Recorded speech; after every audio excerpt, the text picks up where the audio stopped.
Thank you, Mr Deputy Speaker, and it's a pleasure to respond to this debate, a vital discussion on how this government, and particularly our department, supports people across society. And I do wish to pay tribute to the honourable member for High Peak.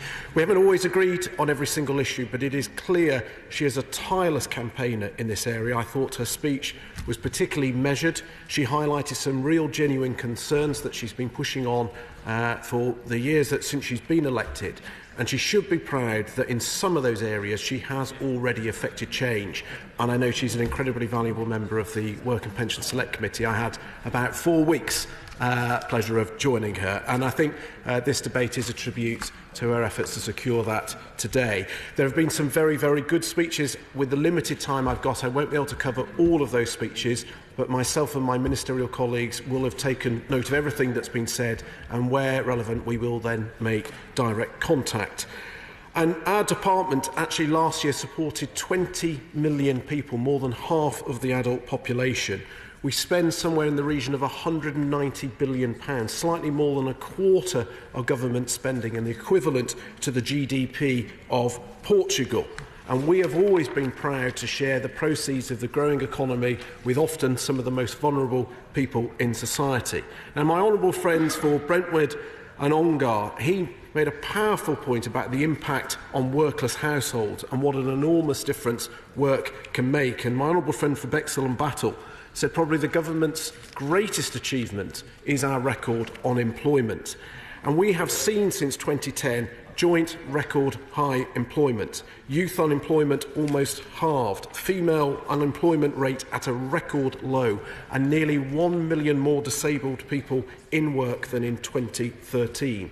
And last year, wages grew at their fastest rate in a decade at 3.4%. And we are going further to support those in work with the introduction of the national living wage worth £2,000 a year, the changes to the income tax threshold worth £1,200 a year, the changes to the increases to the doubling of free childcare and the extension of childcare cost support through universal credit, seeing money spent on childcare support rising from £4 billion in 2010 to £6 billion today, a 50% increase. And this jobs miracle is not a given, Mr Deputy Speaker. Our labour market is outperforming many other developed countries. More people have moved into work in the UK since 2010 than in France, Spain, Ireland, Netherlands, Austria and Norway combined. And what a stark contrast to the former Labour government and every other Labour government that has always left office with higher unemployment. Now, many of the speeches have understandably focused on universal credit tonight, and we are creating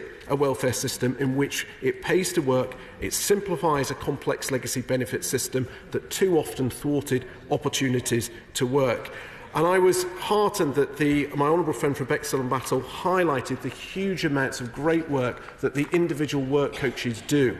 And one of the things that I'm most impressed with when I go on visits to job centres is the enthusiasm that work coaches have for universal credit, giving them for the first time in a generation the tools to provide the personalised and tailored support.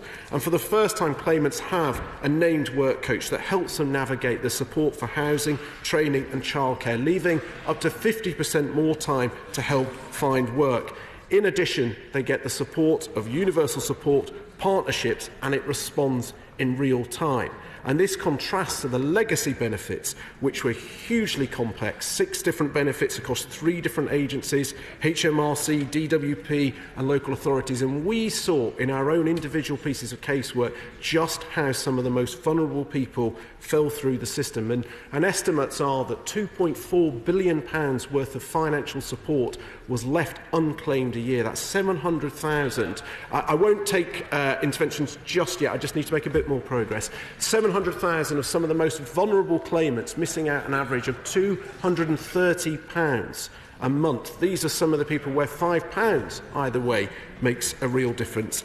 It's removed the 90% tax rate for some and the hated 16, 24 and 36-hour cliff edges. But rightly, there are improvements that are needed, and many of the people who have spoken powerfully tonight have helped change universal credit since its inception. There is still much more to do, but we all welcome the additional £4.5 billion worth of investment into universal credit set out over the last two budgets, which means we will be spending £2 billion more on universal credit than the legacy benefits. We've seen changes to advance payments. I will shortly, to advance payments. We've introduced the 2-week run-on for housing benefit for existing claimants, and in April 2020, an additional 2 weeks for ESA, GSA and IS claimants as they migrate over. We've scrapped the 7 days. Rightly, the Secretary of State is putting a real focus on looking at alternate payments, whether that's paying direct to the landlord or paying more frequently. We've increased the work allowance by £1,000 worth £630.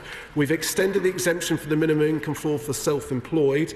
And we are continuing to listen to these debates to make further improvements. But I have constituents who were housed by the Housing Association. They were on the old benefits. Because they've been moved by the Housing Association to new properties, still with the same Housing Association. They've been moved by the DWP onto universal credit, have to start from the very beginning. Because of the bulk payment system and the payment directly to the Housing Association, they have lost out on 11 weeks of housing benefit and consequently are suddenly in arrears, having done nothing themselves wrong.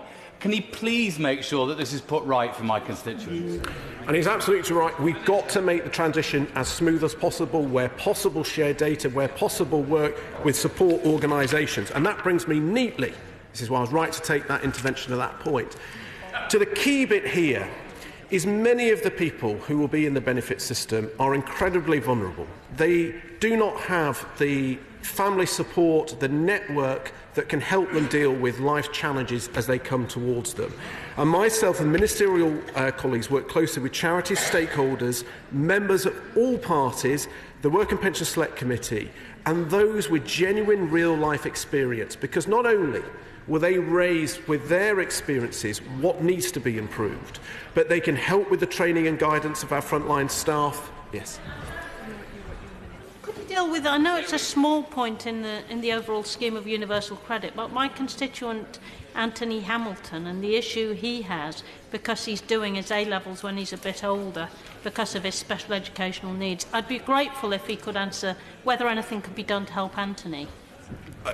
I think it was a powerful point made about Anthony, and the relevant minister will contact you to discuss that further.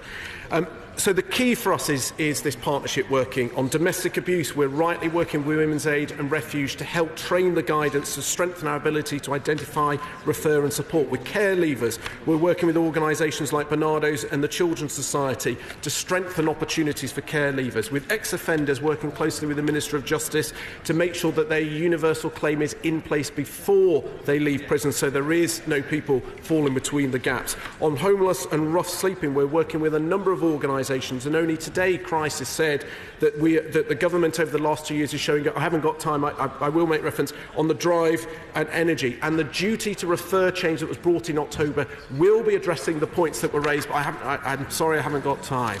Now, this party is committed to supporting the most vulnerable. Household incomes have never been higher. Income inequality has fallen.